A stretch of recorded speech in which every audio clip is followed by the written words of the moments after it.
That's fine. Yeah, that's fine. You can stick by my water back there. That's fine. It's in the back.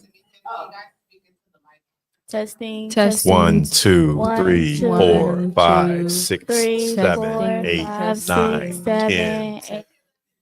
1, 2, 3, 4, 5, 6, 7. Testing, testing, back testing. here? 1, 2, 3, Brian in the 4, back? 5, BJ, 6, you take me to 7, lunch? 8. 3, 4, 5, 6, 7, 8, 9, 10, 11, 12. Hey, look, y'all cat food way better than our cat food. Trust and believe.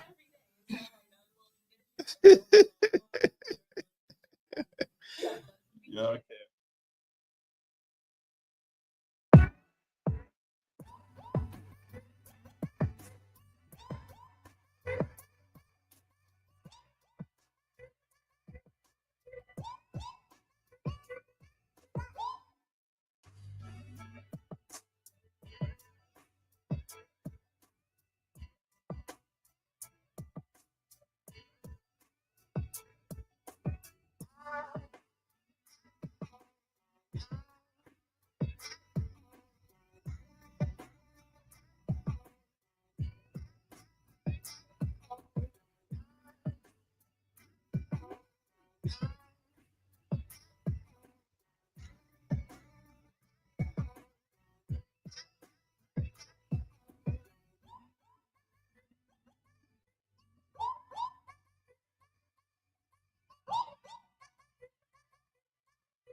Weapons start recording in the back. Going on Jack. Kennedy counting down. 5, 4, 3, 2. Hi, everyone. I'm your host, Wumi Atiba, And I'm your co-host, Tamesia Burden. and welcome to Real Talk with Grads, the show where we sit down with Clark Atlanta alumni making major moves in the media industry. Yes, so today we have the illustrious Mr. Anthony White here joining us today. Let's give him a hand. He's a 13-time Emmy Award-winning cameraman. He's also the alumni president for Clark Atlanta, and he has been in the industry for over 30 years. The mass comm department. Mass comm. Alumni president for the mass comm department. Sorry for the mass comm department, y'all. He's a Clark Atlanta grad, a Washington, D.C. native, and has been in the game for over 30 years. So let's get right into it. Yes, so Dr. White, we know that you're an alum. Can you tell us about your time here at Clark and how that foundation really shaped your creative journey? Oh, it's a good question. It's funny because when I came in here today, I haven't been in here in probably a little bit over a year, and to walk into this department and this actual studio is brought back so many memories from the standpoint. Like a lot of students, current students now don't know how we used to sleep in here. You know, we used to spend a night in here. Actually, I had a key to the studio, so I would lock up the studios at 4 o'clock in the morning because we would be in here just vibing, putting together things. We would sit in here, we would eat. We had a couch in the back of the studio that people would sleep on.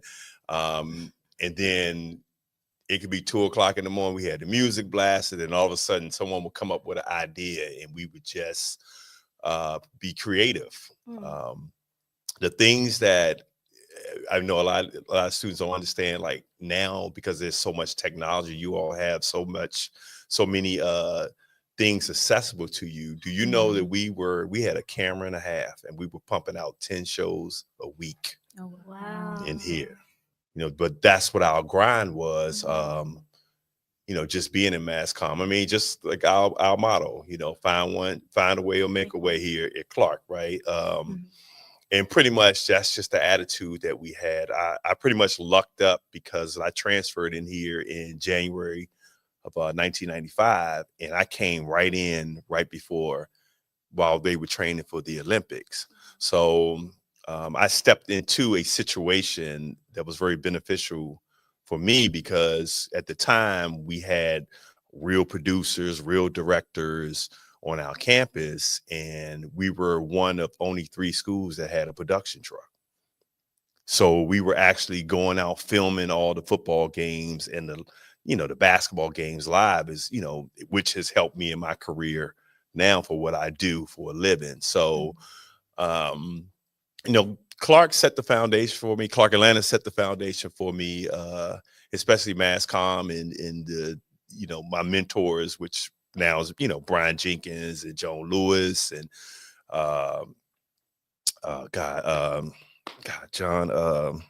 John Harris, who used to be lighting director here, Mr. McJunkins, Dr. Graham, Dr. Wright. The list could just go on and on and on as to, how I was able to grow within this department to be where I am today. So what inspired you to get behind the camera? Well, actually, the funny part about it, I wanted to be a reporter. Okay, that's what I was gonna ask next. Like, was it always your plan, or did that choice surprise you a little bit? Well, hold on, let me back up. I actually started in high school. I wanted to be a chef. Okay. And I wanted to be a chef, but I played ball in high school, so I couldn't necessarily. I would take cooking classes or whatever. And at the time, I was such a big sports fan, which is funny because right now I can't even. Sports is my life, so I don't even watch sports. But at that time, I was a big sports fan. So in my mind, I said, okay, I'm gonna be the chef. I'm gonna own this restaurant, because I'm gonna be a sports reporter. I'm gonna be a chef, so I'm gonna own this restaurant. My name gonna be on it, and people are gonna come to my restaurant because I'm a sports reporter and all this good stuff. I mean, it didn't turn out like that, but my thing was I wanted to be a reporter because I thought I was going to be the next Stuart Scott on ESPN, and and every child dreams of that if they're into sports. And but I said if I don't make it as a sports reporter, I'm gonna be a camera guy, right? So I pretty much got on my grind. I started a little TV station, which a lot of people don't know, and I always try to explain to students, just get in the door. Okay. A lot of people don't know I started as a security guard in a TV station in 1992 because they didn't have any intern slots open. So I went and interviewed, they said, well, hey, we don't have any internships open, but we have a position where you can be a security guard at night and you come in and you can open the doors back and forth for the freelancers. Bet I'll take it. So every Thursday night, at CTV, which is a TV station I started at Prince George's County in Maryland. And I would go in there every Thursday and I would open the door from 6 to 10. And the funny part, the freelancers would bring back the equipment and I had no clue what a light kit was, what the cameras were, the audio. I had no clue of none of that stuff, but I was looking at it and the lady that used to be my supervisor at night, she said, she asked me one day, she said, well, Anthony, what is that you want to do? And I said, well, I want to be a sports reporter. And she was like, okay, well, do you see the guy that leaves every day when you come in?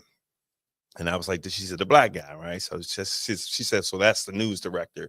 Come early next week and I will introduce you to him. So I showed up early, and one thing that I want to encourage students, when you have an opportunity like that presented to you, make sure you're there early, okay? And take advantage of it, right? So showed up early the next week, and she introduced me to him. She introduced me to Curtis. So the first question he asked me was, what is it that I want to do? That sound familiar, right? Right. So then I go, well, I want to do everything. I want to this, I want to that. And he looked at me again and he said, let me ask you again, what is it that you want to do? I want to do everything. I cannot. And I was just panicking, in panic mode, right? And he said, let me ask you one more time. What is it that you want to do? And I said, well, I want to be a sports reporter. He said, okay, so let's start right there. He said, do you have a reel? And I said, no, I didn't know what that was. He said, well, you don't have nothing with your work on it so someone can see it. And I was like, no. He said, okay, well, you need to get yourself a reel. I had no clue. The college that I was in at the time, they maybe had 2 production classes. So I said, okay, well, let me try to figure something out, right? So I went and put my little reel together, right? So it was a hot mess, but I had something. Right? Say what now?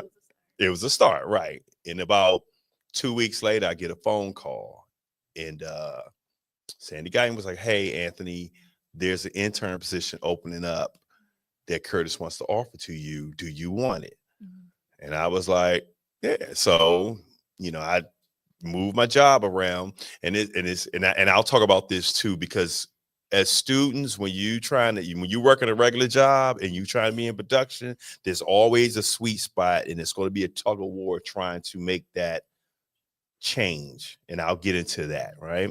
So I showed up the next week, me and my hot $9.99 suit that came with the whole suit, the shirt, the shoes, and a tie, right? And I showed up in the middle of the summer with that suit on, and we went and did a murder trial at the courthouse. And at that point in time, I knew I didn't want to do news, because to me, I was sitting there like, oh God, how do people go through this? Like, it's a murder trial. But that's when I figured out I wanted to do sports, because I couldn't do regular news. But I went into that TV station for the next 4 months, and I basically learned everything that I had to learn. Even though I wanted to do sports, but I still had to do stories about politics, stories about murders, robbery, the weather, a little bit of any and everything.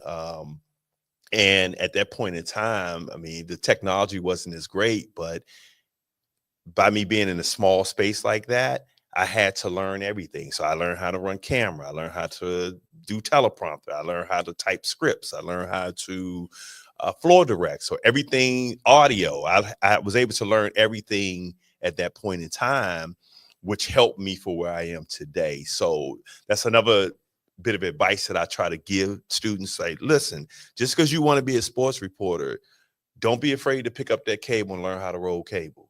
Don't be afraid to or think it's beneath you to go out here and be a utility and be a gopher, because that turns from $0 to $200,000 a year. Trust me, I know. Okay. Yes. You know, but you got to have that grind and you got to want to do it, because a lot of times I'll have students approach me and they say, okay, well, Mr. White, I want to do X, Y, and Z. Then X, Y, and Z. I want to do this. I want to do that. But then I'll say, okay, well, meet me out here in the rain and let's go pull some cable. Oh, I can't do that. I want to be a reporter. Well, reporters stand in the rain, Right. you know? Yes, sir. So like, did you ever feel discouraged like when you first started in the industry, or like what made you stay like on your grind, like even when they had you in the rain doing, like how did you like keep that mindset? So that same TV station, the Uh-huh. first time I ever got cursed out in this business was in that TV station. And I was so used to like, hey, I'm an intern, I'm learning this, you know, and everyone was kind of coaching me along. And we was around the county elections one year. And my job, which was funny, I was doing the graphics, right? So my job was just to hit this one button and it would change the graphic over the TV for the anchors, right? But at this particular day, I had to call the council person to tell the council person to, you know, hold on. So when we went on the air, you know, our main anchor would talk to the council person, right? So every day at 5 o'clock, I would sit in that little corner and I would be nervous because my finger would be on the little button like this. I'd be trembling, right? All I had to do was just hit the button and switch the graphic. So I called the council person. We coming up on the air, and I don't know, something just made me hit the button. And when I hit the button, the graphic came up over Curtis's face, but it was a different graphic for the station identity. And I never forget the director turned around, Denise turned around to me and she was like, "You acting idiot, what are you doing?" And I'm sitting there and I just lost it because I was like, oh my God. And I was just panic, right? And she lit me up. So imagine sitting there for 30 minutes. We just went on the air, right? So I'm in the corner. I felt like the red umbrella in a room with a whole bunch of blue umbrellas, right? And I curled up in the corner and she was weighing me out. Just weighing me out. And like, so everything that went wrong in the production for that 30 minutes, it seemed like it was my fault. We had tapes that weren't even supposed to be there. And she was like, yeah. And she was just weighing me out. And I'm just sitting in the corner, right? So we finished the show. I sat in that chair in that corner for 30 minutes after the production. And I was saying to myself, oh man, I can't do this. I'm gonna quit, you know, and I just felt so defeated and so deflated, right? And when I finally got up the courage to come out into the station, and every time I would hear her voice in the hallway, I would go run in the bathroom so she couldn't see me because I thought that she was going to, yeah. So I went to my news director and I finally took the Green Mile walk to his office, and I sat in his office and he looked at me. He said, Anthony, he said, you don't understand right now. He said, but eventually you will. And trust me, when I got to Clark and Brian Jenkins got a hold of me, that was a whole nother lesson I had to learn, right? So he said, but you'll understand, you know, as you grow in the business. So when I saw her in the hallway, she said, come here, baby. And she hugged me, but I'm thinking to myself, she done cussed me out. And, you know, I'm the worst person on the earth and all this, right? So, yeah, there have been moments that I felt defeated. I've had directors, the early part of my career, we call them screamers. And that's stuff that you all don't hear over the headset because, you know, when those lights go up, we can't make mistakes. You know, a lot of times, you know, I explain to people, they say, oh, you got the greatest job in the world. And I'm like, yeah, but you don't see when I'm out here in Green Bay and it's minus 15 degrees, or I'm in a snowstorm standing out there, because you're at home in front of your TV having a good time and screaming and shouting and drinking and and eating, right?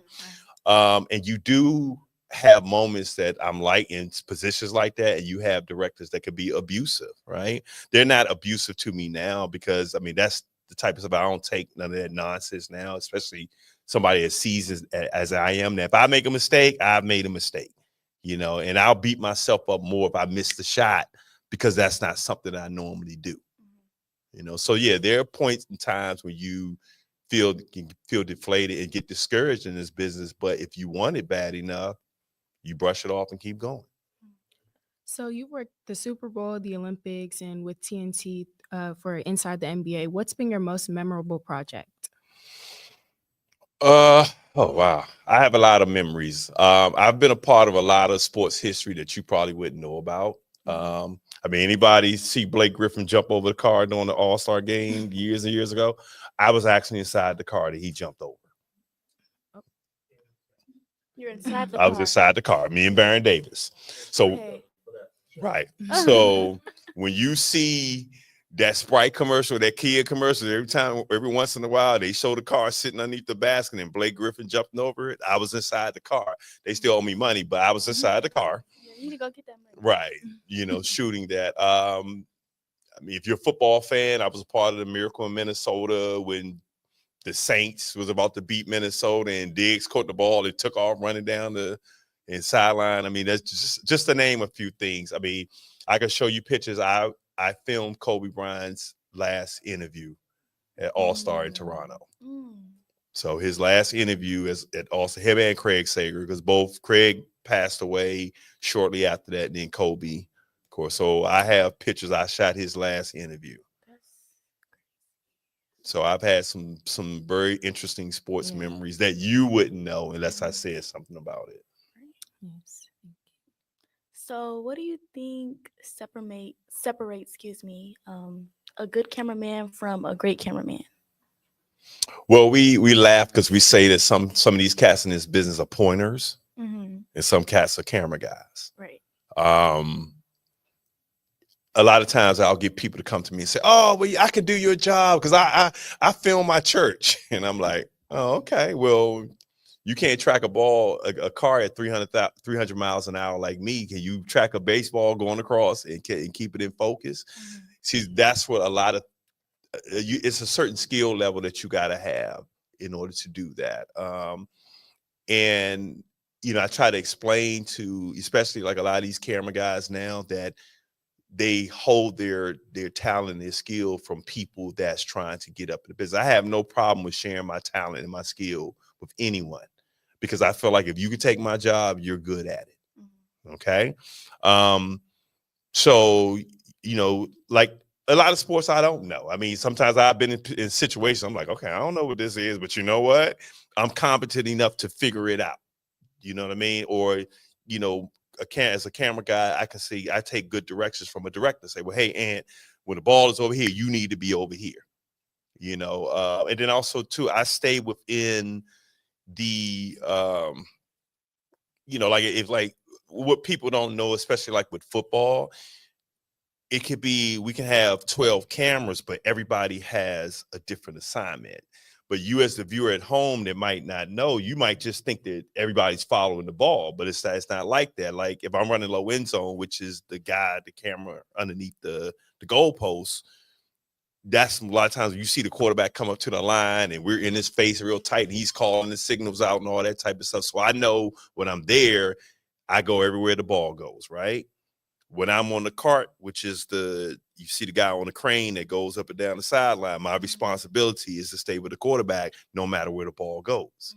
When I'm on one of the high cameras, your responsibility is play-by-play, tight ISO, or pit. So everybody got to know where they are. And you get some guys that, especially when we go to like these small college towns, like sometimes I'll be in Wyoming, in Boise, and places like this, and those guys are not seasoned technicians out there. So we got a camera crew show of maybe 6 cameras, right? But they only travel 2 of us that are core guys, right? So when we get places like that, we got to hire 4 other camera guys, and those guys might be shooting news. Those guys might be shooting their church. So now they'll struggle because, see, we're on it because this is what we do. Those guys do it part-time. That makes sense?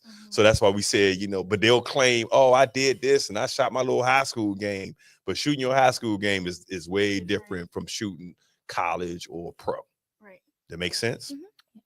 So you've been in this industry for over 30 years. How do you feel like the industry has evolved since you started? With the technology, and at time it could be a little scary because we see how more robotic cameras are coming in, more things are getting smaller. My Uber driver tried to tell me, oh, well, AI is going to take your job. And I'm like, dude, AI is not going to be run up and down the sideline following your reporter. Like, that's not going to happen. So you have seen the change with a lot of things. I mean, really, some guys are at home, like we call them Remy's now. So meaning that we can be on location in LA, the whole production crew, but our producer, our director, maybe our technical director, and maybe a tape guys, they're in the office in the studio somewhere else. And we'll just, feed the signal down to them. And then the commentators will be even somewhere else, but then they'll be talking like they're actually there at the game. So, and what that does is taking away a lot of jobs because because the technology is growing, and you just have to you have to keep up with it, so you can't get, you won't become obsolete with some of these older, technicians. But a lot of those guys it's time for them to retire because they just grumpy now anyway. So I still enjoy what I do. So, Mr. Wade, let's talk about these 13 Emmys that you have. That's very impressive. So, like, what does that recognition like mean for you, like in this business? Like, how do you feel about accomplishing that? It's a big accomplishment because the funny part about that is some people that have been in the business longer than me, and they don't even have one. Right. And I'm lucky to be a part of 13 of them. It's not like some award show. I don't go on stage and get I got the trophies, but we don't go on stage and get them. And a lot of times I've been a part of so many productions that won Emmys and they never gave them to us, or they don't even acknowledge us or recognize us, for them.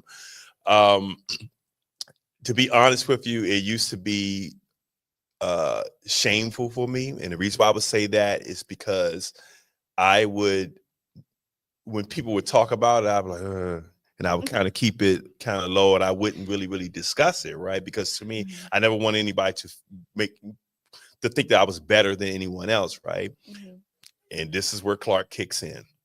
So when I first started going to the gala years and years ago, and at the time, Dr. Brown had just become our president. So Aristide Collins was head of Gibson's in I've got the department for Clark. So he was trying to introduce me to Dr. Brown. And he was like, Dr. Brown, this is Anthony White. He's the MassCom alumni president. And he has 30. At the time, I had 7. He had 7 Emmys. And I was like, And this old alum, she had to be alum like 1963 or something. She looked at me and she said, come here, baby, come here. And I said, yes, ma'am. She said, don't ever be afraid and ashamed of your accomplishments. And I looked at her, she said, because there's not too many Black men like you that are out here doing things that are positive. She said, so don't be ashamed of your accomplishments. And at that point in time, I said, okay. So I would speak. If people ask me about it, I'll talk about it, but I just don't come in the door like, yeah, I got X, Y, and Z. But I would say it's, You're not ashamed of it. I'm not ashamed of it, but I am proud of my accomplishments because I've earned a lot of that. Because I think about all the times that I bust my butt out there and we don't get recognition, because it always goes to the talent. It always goes to the directors and the producers, and we're the ones out there sweating. So what were you doing differently that made you believe your work stood out?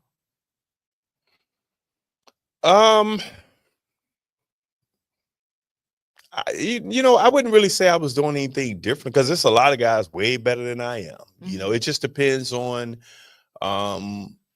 what production you fall into, your director. I think the thing with me, what I love sharing my talent. I love teaching students because there's countless students in this world right now that came through these buildings that I taught. And my thing with that is I always have to explain to them, like, you don't owe me anything. I just want you to pass it down to the next person. I mean, and it's hundreds of kids that I have taught that have come through here that hated me when they first came through, because I would lay into them, but I would try to give them a real world, experience. And then they'll see me homecoming after they done graduated, they got a job, and then they'll go, "Oh, Anthony, thank you so much, because I hated you back then, but I'm doing X, Y, and Z, and my career is doing."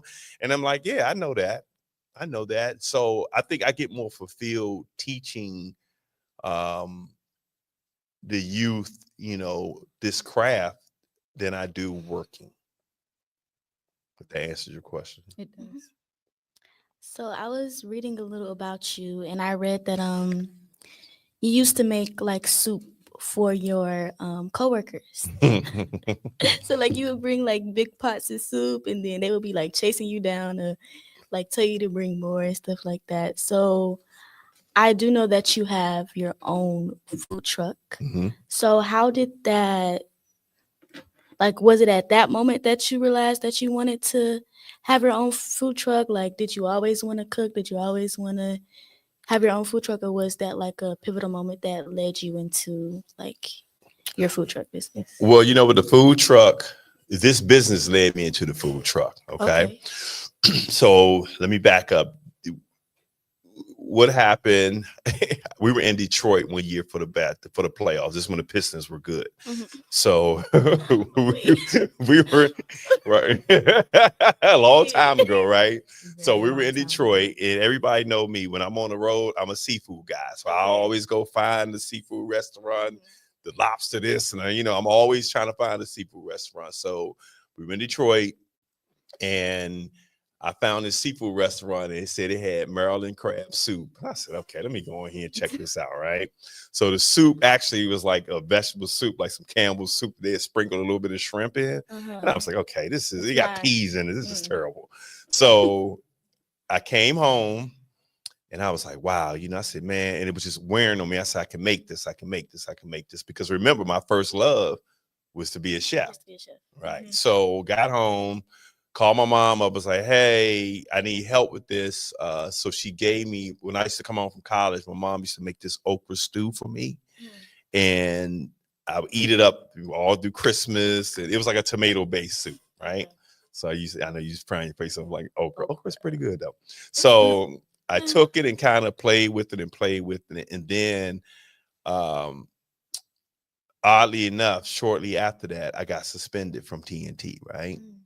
So at that time, and this can be a lesson that students can learn and have to understand this. When you get into this business, you could be doing your job to the fullest and you can be knocking it out. But if there's one person that has an in for you, that person can really, really change your life. And that's in any business. And I hope you all can understand that when you become adults and start learning, when you get into these jobs, and especially in production, right? So my director suspended me. It was nothing I did. He just got a stick up his and felt like he, for some reason just took a dislike. Right. But the funny part about it, I'm his wife's mentor, which she went to school here. That's a whole nother subject, right? So he decided he wanted to suspend me, right? So at that point in time, always have a backup plan. Production can be very, very fruitful. I've had a great living. I have nice things from working in production, but also understand one production can be your last production. Okay. You got to understand that, because the majority of this business, all of us are freelancers anyway. The days of and the times of getting a job 9 to 5, going in the studio or production company, those days are over. You're a freelancer. So when you graduate, You out here in the world competing with me. Okay, now who you think they're gonna get a job to? Me or you? Me. They're gonna give it to you? Yeah. Okay, well, you confident. Okay. I can't say you, then I'm putting myself down. Okay, all right, well, I love it. I love it. So anyway, he suspended me, right? Mm-hmm. So at that point in time, I said, okay, you know what? It helped me develop my soup. Mm-hmm. Okay. So I said, okay, well, I got to figure out a way to make money now. So I kind of packaged this thing. I started riding around the city of Atlanta, selling it out my trunk. Okay. One day I went into the studio and just brought it in for my crew. And Chris Webber and Gary Payton got a hold of it, and they came down the hallway. They was like, Ed, where that soup at? Where that soup at? And I'm looking at them like, what are y'all talking about? Give me some more of that soup. So if they stamped it, that got my wheels turning. I said, you know what, Ed, you could do something with this. So I started trying to figure out how to package it. Mm-hmm. What am I doing with it? How to sell it. And I drove around for like 2 years selling soup out my trunk. And then that same director suspended me again. But just like I said, it's nothing I did. This dude he has some issues, right? And that made me buy a food truck, because I always say, you know what, I would never get caught out here without some type of income. Right. So that's how the whole food truck started. So how would you say you manage both passions while staying creative and consistent? It's tough. I mean, it's very, very tough. I mean, like starting that food truck, like I'll be 54 in, You don't look 54. I know, right? And in a couple of months, right? Ed, what's the name of the food truck? Wendell Before- Seafood. Seafood. Well, that's the question you're supposed to ask me, right? I know the name. I know. I was gonna say. I'm just messing. No, but Wendell Seafood, right? So it's like I started a whole new business at the age of 50. And it's just like starting as a utility all over again. It's a grind. It's a grind. Last year, I pretty much had gotten everything together. I had a team. I had a chef. I had someone driving the truck. I had someone running the window. So it was going to be the first year that I could step away and actually do my other job while the truck is making money. But then unfortunately, my chef passed away in September. So it's back to like square one with me right now. And, not to be sad about that, but that is a sad situation, but it's also a learning tool for me now, because now I have to kind of go back in, re-strategize and figure this out. So it can be a grind. So do you have any mistakes that you think you made in this industry or in college that help like shape who you are, or help maybe taught you like a valuable lesson that you still use to this day? You know what my biggest mistake was here, Clark? Giving my energy and talent to everybody else. Because I wasn't selfish with myself at times. But I wouldn't say that it was a mistake, because it turned out good for some of my former students that are now my colleagues. Okay. And sometimes I think that I would give my talent to them because I was afraid that I couldn't do it.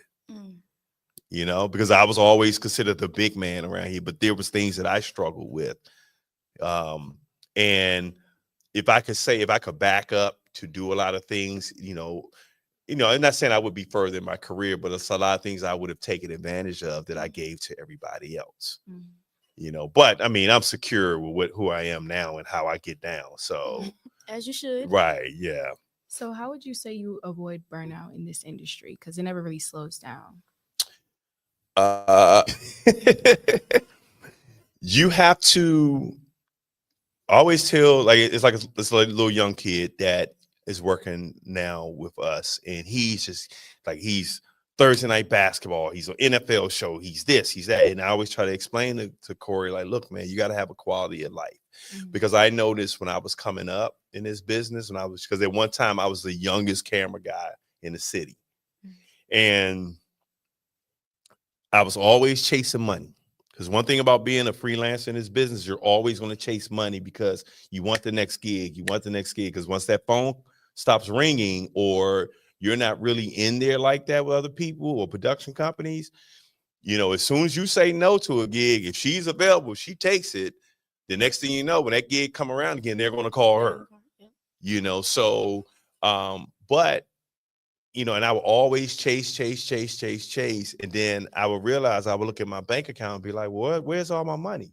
But then I was missing weddings, you know, birthdays, you know, functions, you know, things that I could be a part of because I was too busy chasing money. Right.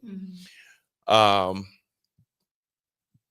what I started doing about 10 to 15 years ago, I started telling myself, you know what, Aunt, stop chasing this money and enjoy this lifetime. So I started traveling abroad. Like I go somewhere out the country every year, every summer. Like I've been to Bangkok, Ireland, Iceland, Germany, Thailand. I've been so many different places. But what that did is it helped me budget and save because I say, okay, I'm gonna take the summer off and I will make sure my mortgage was paid. I will make sure these bills were paid, and I will pay for my trip during the course of the season. Because see, when I'm in football season, I'm probably gone. If you include playoff Super Bowl, I'm probably rolling about 20 to 26 weeks of football.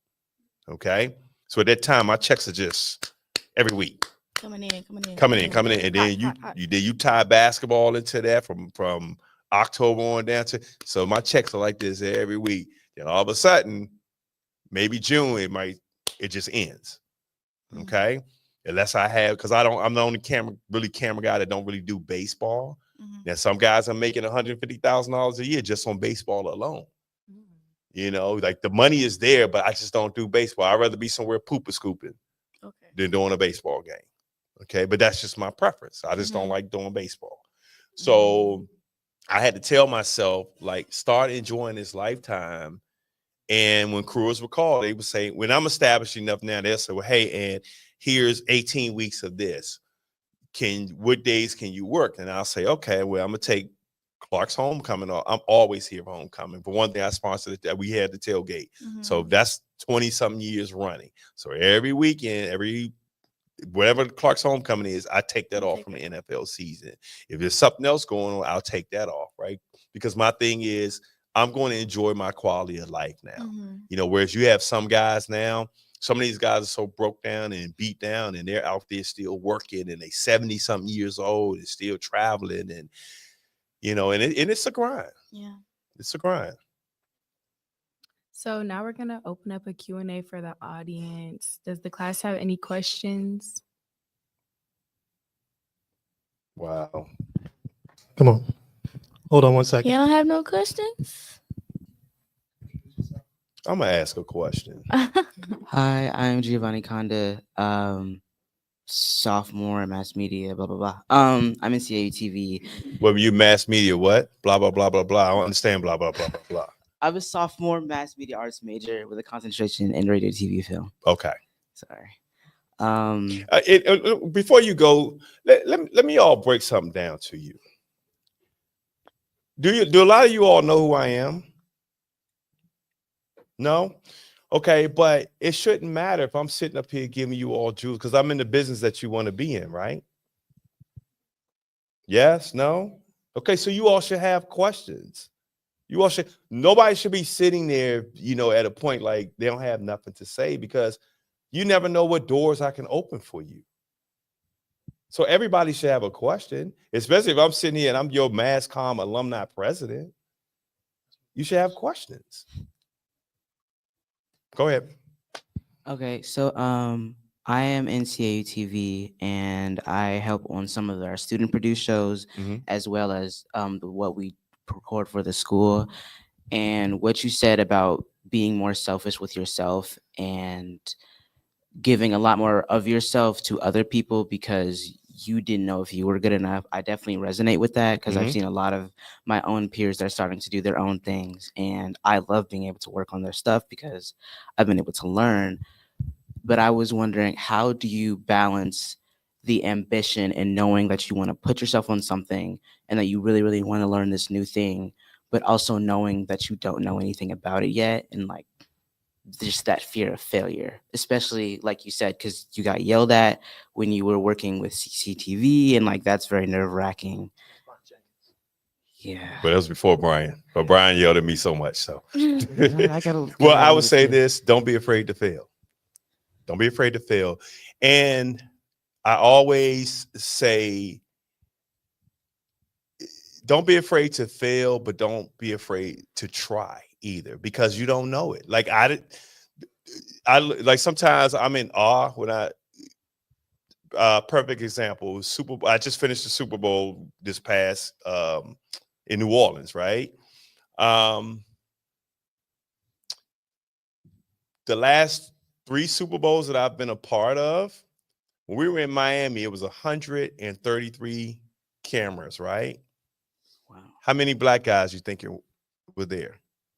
Like, 5, 2, 3, 2, 2. 2. oh my God. It was me and one other guy.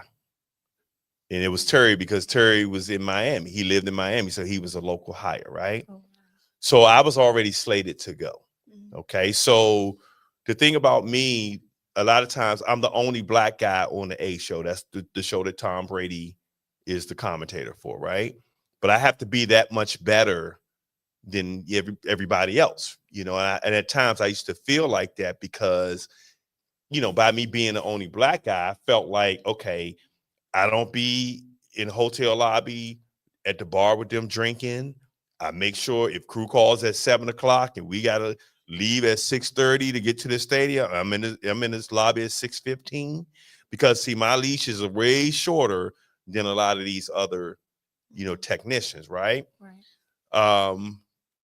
To answer your question, I was the only HBCU grad in Phoenix. Well, Nick was there. So to be the only HBCU grad camera guy, and I posted that on my page, like that says a lot, because you know what? I handle my business. And at times I used to have that fear, but I'm way over the fear now, because I look at these guys like I'm just as good as some of these other guys out here, you know, if not better, you know. So to kind of explain what I said earlier about me giving my energy to other people when I was here, because I felt like I wasn't up to speed. I got past that. You know, I got past that. And one thing that you all got to understand, Stu's, like right now, all of y'all sitting here, this is your own production company. I say that time and time and time again to every time I come in and talk to the kids. This is your own production company. All of y'all sitting around here together. Somebody wants to be talent. Somebody wants to do audio. Somebody wants to edit. Somebody wants to be a producer. Someone wants to be a director. You all need to come together and put your sources together.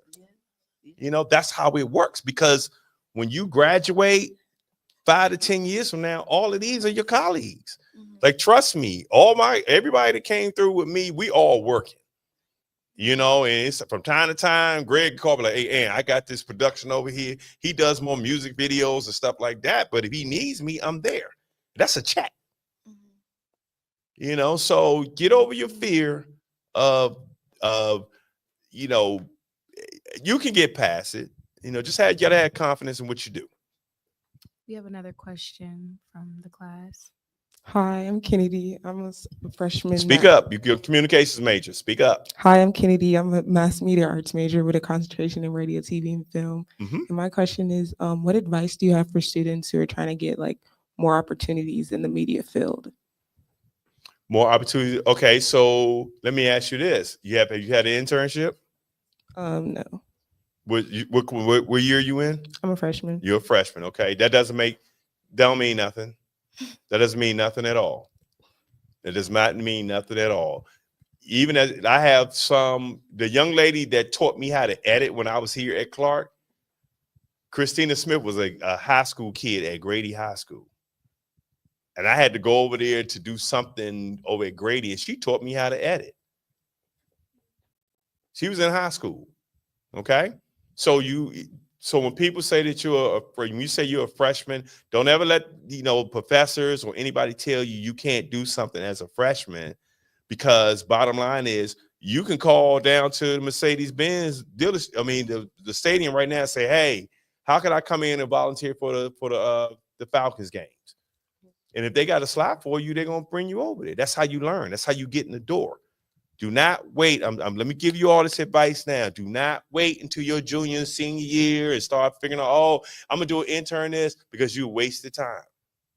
You wasted time. We got another question.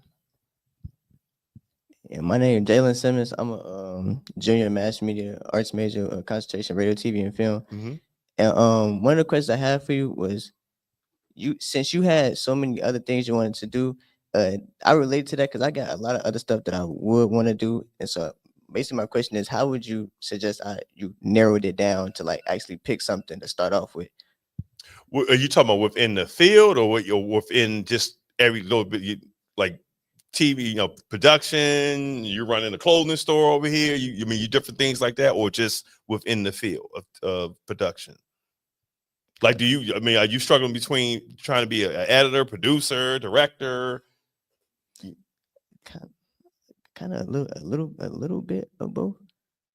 So you're saying your struggles is within the field, I think he means like or other stuff outside the field too? Like, yeah, two, but a little bit of both. Okay. I would say this: establish what you want to do now. If you know production is going to be your foundation, learn that and hone that craft. And the reason why I say that is because I'm in production. I had a clothing line. I have a food truck. I even had my own production company. I was coming over here. I don't know if you all, some of the stuff still hanging up in here, but I had a fitness show going on over here. I was directing and producing. I had a talk show. All this was before COVID. So I had so many different things going on, right? And it can be burnout. But the foundation of me making my money was always what I do now, right?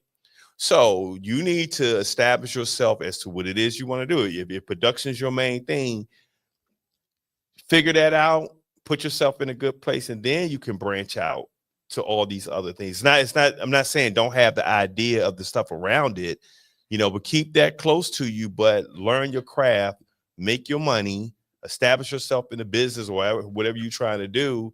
And then those other things will become more easier to you, because you don't want to stop this paycheck over here if this is not working. Make sense? Yeah. Okay, we got one last question. Okay. Hi, my name is Jada. I'm a senior mass media arts major with a concentration in radio, TV, film, and a minor in business. Mhm. And so I would say, as someone who's about to graduate, I have technical experience. I have like internship experience. I have a lot of different experience, but I don't have anything directly lined up yet. So for like that in between period where you're still trying to find your first job, first job in the industry, what advice would you give? Where did you intern at? So I was a social media manager for the Royal Court. I interned with the Morehouse College Human Rights Film Festival, and I was a production assistant for Continue Entertainment, which is Darius Evan, who's president of Georgia Production Partner. That's his production company. So what is that you want to do? I want to be a production manager. You want to be a production manager. Okay. Have you reached out to Warner Media? Warner? No, not Warner. Okay, do that. Okay. So, okay, because see, I think what has me scrambled at times, it's like when you all say you want to do this, but you haven't, and I'm not jumping at you, but when you all say you want to do this, but you haven't taken a step to go towards it, like I can't say, I'm not gonna sit around, but I want to be a camera guy, I want to be a camera guy, I want to be a camera guy, but then I'm working in Kmart, or I'm sitting in my house on the computer watching the camera guy do his thing on TV. It's listen, you're going to be told no. It took me years, but I kept turning around. Like the advice I can always give you guys, if you apply for something, they tell you no, the next month, call back. The next month, call back. The next month, call back. So don't be afraid of that. Just got to keep trying. So to answer your question, Google and find positions of people with production managers, and they're all over, from Fox Sports, Turner, ESPN, Oprah, you know, they all have production managers. You just got to reach out and try to find it. Okay, thank you. Yes, thank you, Mr. White, for joining us today. We're so grateful for your insight and your wisdom about this industry. Yes, and thank you to CAU TV, the Mass Media Department, and our class for making this possible. Yes, this is Real Talk with Grads. We'll see you next time.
So if anything, you all should have been talking amongst each other, asking